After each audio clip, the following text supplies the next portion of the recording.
সমস্ত গাড়িবাড়ি এলাকার ভাই বোনেরা, আসসালামু আলাইকুম। আজকের এই মঞ্চে উপস্থিত বিএনপি নেতৃবৃন্দ, উপস্থিত ভাই বোনেরা, আপনারা জানেন বাংলাদেশের তিনকালের প্রধানমন্ত্রী বেগম খালেদা জিয়া অসুস্থ। তিনি হাসপাতালে চিকিৎসাধীন আছেন। তিনি প্রধানমন্ত্রী থাকা অবস্থায় বাংলাদেশের মানুষের উন্নয়নের জন্য কাজ করেছেন।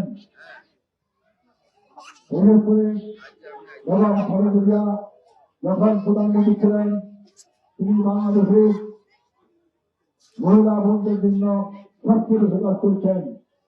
তিনি মহিলা মন্ত্রণালয় সৃষ্টি করেছেন। তিনি মেয়েদেরকে বিনামূল্যে শিক্ষার ব্যবস্থা করেছেন, খাদ্যের বিনিময়ে শিক্ষার ব্যবস্থা করেছিলেন।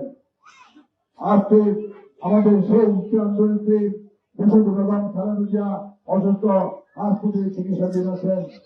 আমরা আল্লাহ তাআলার কাছে দোয়া করি, আল্লাহ পাক যেন আমাদের নেত্রী বেগম খালেদা জিয়াকে সুস্থ করে আবার আমাদের মধ্যে ফিরিয়ে দেন। তিনি যেন মানুষের সেবা করতে পারেন। আমি এই ঢালিবাড়ি এলাকার ভাই বোনেরা, আপনারা জানেন এই এলাকাকে অনেকে ঢাল ব্যবহার করে রাজনীতি করছে। এই এলাকায় সন্ত্রাসের একটি আক্রমণ করেছিল, এই এলাকায় মানবের একটি আক্রমণ করেছিল। আমি পরিষ্কার ভাষায় বলতে চাই, আগামী ফেব্রুয়ারি মাসে নির্বাচন হবে। সেই নির্বাচনে আল্লাহ পাক যদি ব্রেন থেকে ক্ষমতা আসার সুযোগ দেন, এই এলাকায় মাদকের কোন ব্যবসা, কোন আড্ডা এলাকায় থাকতে শুরু না ইনশাআল্লাহ। এই এলাকায় গত 16 বছর ধরে যে সন্ত্রাসের একটি আক্রমণ করা হয়েছিল, আমরা এই প্রতিকার করছি এই এলাকায় কোন সন্ত্রাসের আস্থা আমরা এই এলাকায়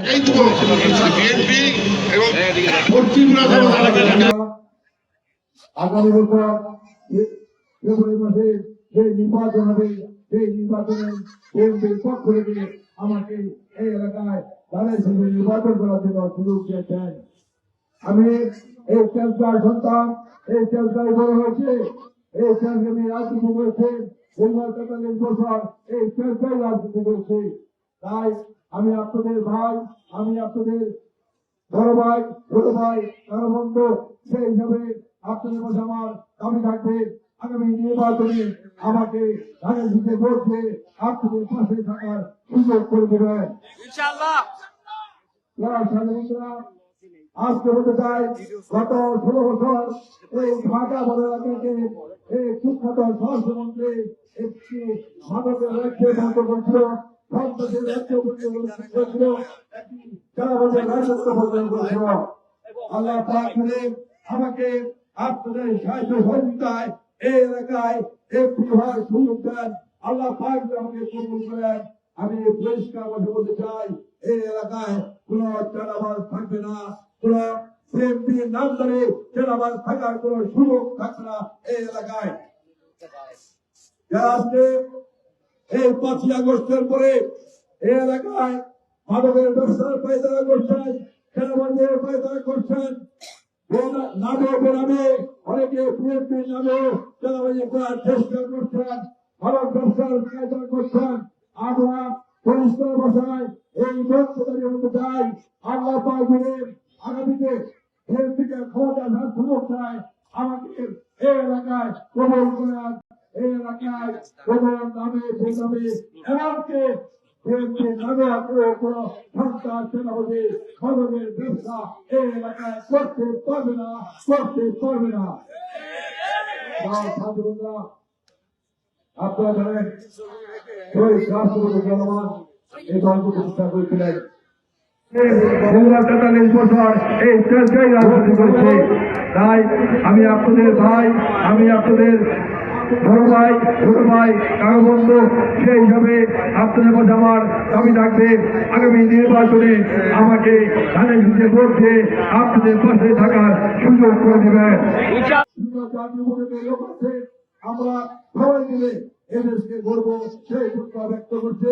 আগামীতে আমরা ক্ষমতা আসলে আমরা এই এলাকায় একটি সামাজিক বন্ধন তৈরি করবো। সেই সামাজিক বন্ধনে আমরা এই ধানবাড়ি সহ এই এলাকায় আমরা সবাই মিলেমিশে সুন্দর একটি পরিবেশ সৃষ্টি করবো, যেন আমরা সুন্দরভাবে এলাকায় বসবাস করতে পারি।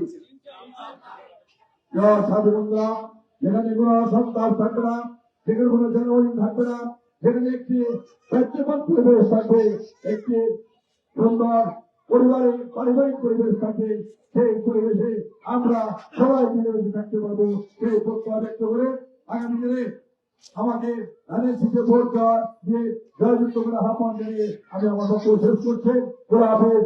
বাংলাদেশ জিন্দাবাদ, বাংলাদেশ জাতীয় জিন্দাবাদ, শহীদ জবরুল এবং খালেদ জিন্দাবাদ, আমাদের প্রাণ নেতা তারেক রহমান জিন্দাবাদ জিন্দাবাদ। আসসালামু আলাইকুম।